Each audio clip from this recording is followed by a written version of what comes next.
السلام عليكم مشاهدين الكرام.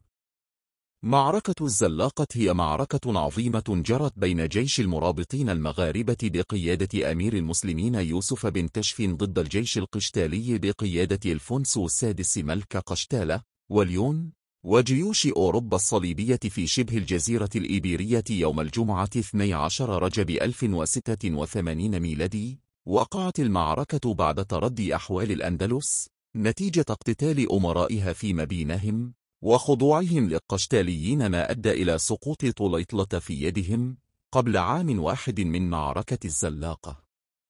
على إثر ذلك قام الأندلسيين وحاكمهم ابن عباد بالاستغاثة بالمرابطين لنصرة الأندلس، فاستجابوا لهم وعبروا البحر، والتحم المرابطين المغاربة مع الأندلسيين ووصلوا لسهل الزلاقة، وبلغ عددهم 48,000 مقاتل مقابل 80,000 مقاتل صليبي. ودارت بين الجيشين معركة كبيرة انتهت بانتصار عظيم للمسلمين وهزيمة ساحقة للقشتاليين، قتل على إثرها 24,000 قشتالي.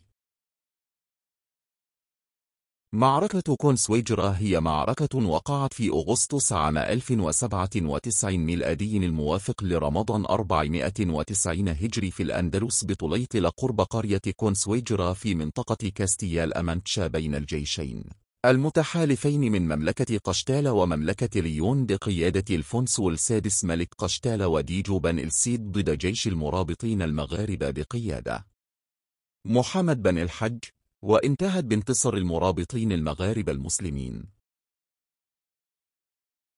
معركة أقليش أو معركة الكنتة السبعة هي معركة وقعت يوم الجمعة 16 شوال 501 هجري الموافق ل 29 مايو 1108 ميلادي في إسبانيا بالأندلس بحصن قلعة أقليش بين جيش المرابطين المغاربة بقيادة القائد المرابطي تميم بن يوسف ومحمد بن عائشة ومحمد بن فاطمة ومحمد بن رنق ضد قوة مملكة قشتالة والتحالف الأوروبي الصليبي بقيادة القائد القشتالي البرهنس بالصحبة ولي العهد الأمير سانشو ابن الفونسو السادس ملك قشتالة، وعدد من الكونتات أبرزهم غارسيا أردونيث كوانت قبرة ومربي ولي العهد. وقد قدر ابن أبي زرع الفاسي عدد قتلى القشتاليين لأكثر من 23,000 أبرزهم ولي العهد ومربيه والكونتات السبعة. وانتهت المعركة بانتصار عظيم للمرابطين المغاربة المسلمين ضد القشتاليين وتحالفهم الصليبي الأوروبي. معركة كوربينس هي معركة انتصر فيها المرابطين بقيادة عبد الله بن إياد نصرا مدويا على القوات الكاتالونية بقيادة رامون بيرانجر الثالث، كونت برشلونة، ووقعت سنة 1126 ميلادي. دخل المرابطين الحدود وأحدثوا أضرارا جسيمة وقطعوا الحقول وأحرقوا جميع البلدات والأماكن الواقعة على ضفتي سجري ونغير ريبا جوركانا. عند علمهم بهذا الهجوم واجه الكاتالونيين قوات المرابطين بالقرب من قلعة كوربينس، وهزمهم المرابطين هزيمة مدوية بفضل تفوقهم العددي. أسفرت المعركة عن عدد قليل من الناجين من الكاتالونيين. أدى انتصار المرابطين إلى فتح العديد من القلاع في مقاطعة أورجيل حتى ألبيسا وتيرامينس، وأدت هذه إلى تراجع حدة الهجمات الصليبية ضد المرابطين.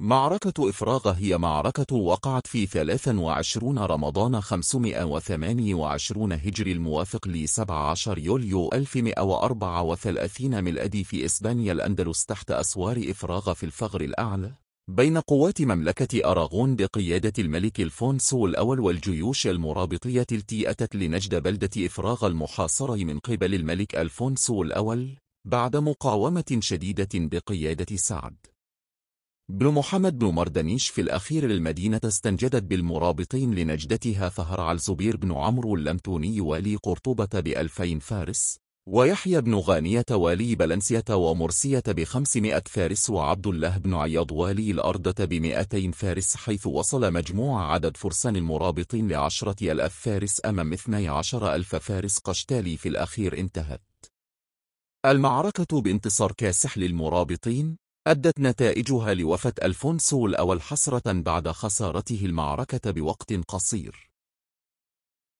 معركة بطليوس هي معركة وقعت في مارس سنة 1134 ميلادي، التقى فيها جيش المرابطين المغاربة بقيادة تشفين بن علي بقوات قشتالة شرق بطليوس بالقرب من الزلاقة. وبدأ تشفين بن علي بتنظيم قوات المرابطين، وفي ساحة المعركة فر العديد من النبلاء القشتاليين في الليلة التي سبقت القتال. بدأ القتال في وقت مبكر من اليوم التالي. بعد معركة شرسة هزم القشتاليون هزيمة ساحقة، وسيطر المرابطون على المعسكر القشتالي وحرروا الأسرى واستردوا الغنائم التي سرقوها سابقا. وعاد تشفين بن علي إلى قرطبة منتصرا، ثم إلى غرناطة حيث استقبل استقبالا حسنا. وحاول القشتاليون مرة أخرى مداهمة بطليوس في أكتوبر ويونيو 1136 ميلادي، لكنهم منوا بالهزيمة قاسية مرة أخرى.